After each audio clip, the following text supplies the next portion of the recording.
What's up, YouTube family? I'm back with another video, and today we are making sea moss. You'll get a chance to see me making sea moss for the second time here, and how I'm using my method and how I learned from other YouTubers. So just stay tuned and you'll get a chance to see the full process. Okay, and today we're using Pick'em Jenny sea moss. Okay, so I got this sea moss from a store out here in Grand River and Wyoming area, right on the west side of Detroit, Michigan. As you can see here, the first consistency of sea moss is kind of hard and solid when you first get it in its packaging. That's in its raw, unadulterated form before you prepare it. I'm going to start off with a plastic bowl that I have already to begin soaking and rinsing the sea moss off before I use it.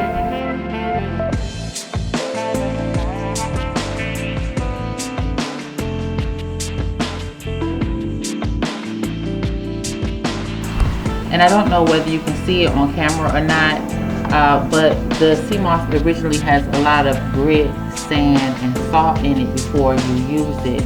That's one of the reasons why I guess you're supposed to wash it so thoroughly before attempting to make this concoction.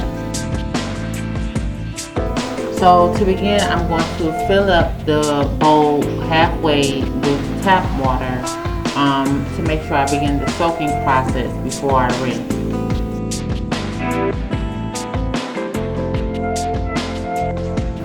I had a little bit of sea moss from my previous project, so I'm just going to add that as well.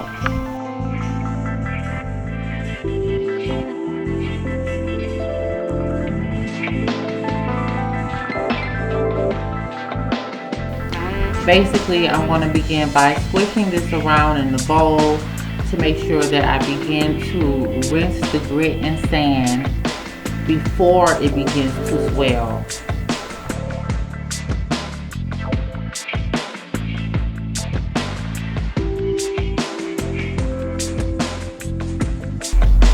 Then I'm going to pour off this first bit of water that contains most of the grit and sand. Okay, now you can definitely see how dirty and gritty the sea moss is after your first rinse.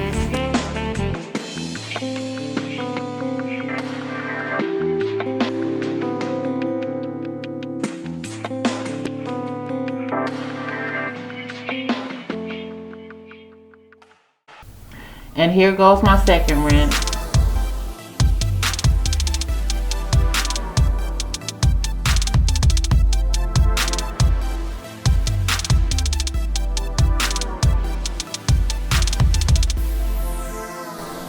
And I'm keeping the sea moss moving because I don't want the grit and sand to lock into the seaweed while it's swelling.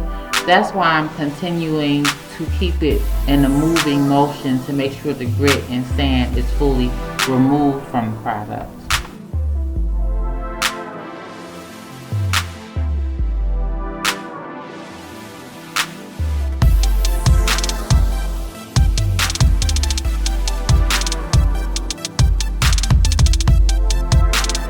And after I have rinsed it enough to where I don't see any of the sand and grit anymore, it's time to fill the bowl up with water and let it swell. I'm actually not done with the rinsing process. I have to wait till it swells before I can loosen any more of the dirt and grime from it. So I'm just going to add a lemon to it. I've seen this before to kind of cut some of the bitter taste. And I'm going to allow it to swell for a couple hours.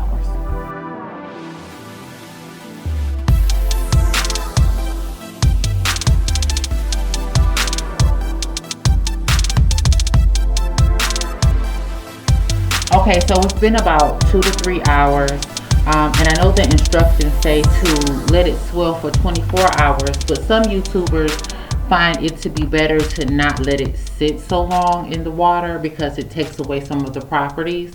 So I only allowed it to sit for 2 to 3 hours and swell up. And this is what it looks like.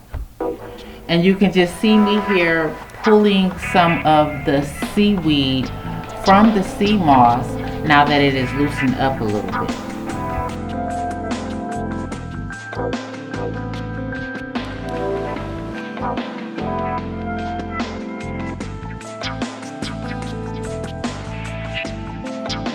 I found it so amazing how the sea moss can turn back into its natural texture after you begin the process, how this one here is just connected all in unison.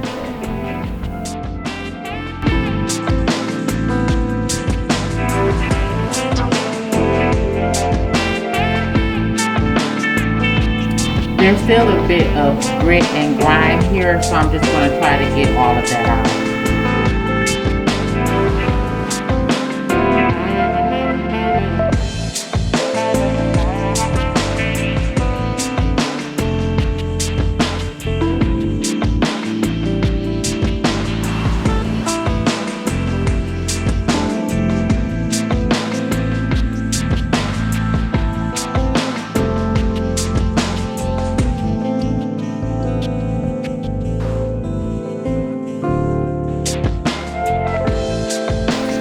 I still have dirt and grime coming from the sea moss, which I don't want to consume, so I'm going to rinse it out.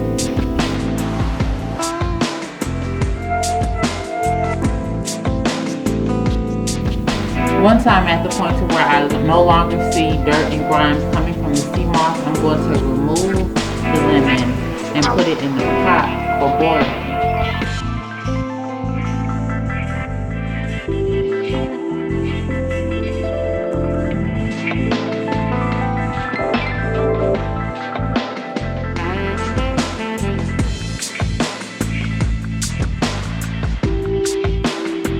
Now the trick to this is I'm not going to let it boil for long.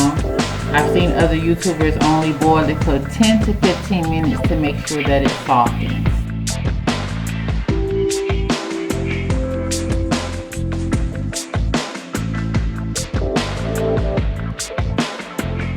Ten, 15 minutes go by and the sea moss begins to get a mushy, soft texture to it, and it's kind of what we want.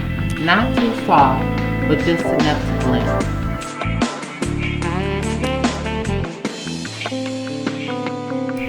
Okay, so I set this in the fridge to cool for not too long, but as you can see here, it begins to get that gelatin type texture. That's how I know I'm ready.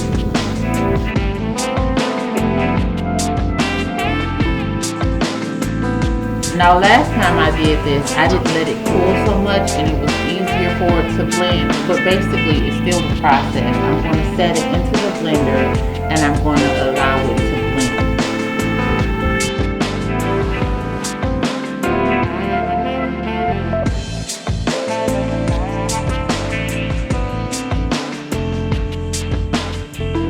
And because it's at that cold gelatin consistency, I'm just going to have to stir it between each blend.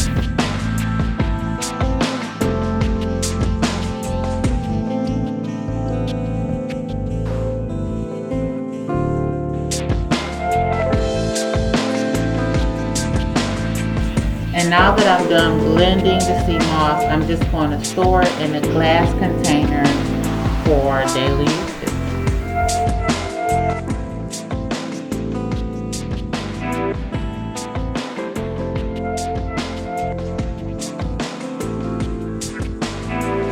Okay, when I'm finally done with making sea moss for the second time, this is kind of what it looks like. And I'm just going to use this daily. I can add this to milkshakes, beverages, what have you. Sea moss is a powerful natural remedy that contains 92 minerals, supports a healthy heart, promotes good digestion, helps maintain a healthy weight. It's a great post-workout recovery tonic, promotes a healthy thyroid, supports a healthy immune system, improves the metabolism, supports hair, skin, and nails, and improves the libido. Alright guys, so that concludes my sea moss making tutorial. But don't forget, if you like this video, please hit like, comment, don't forget to subscribe, and hit the bell to get notified for my next upcoming videos and tutorials.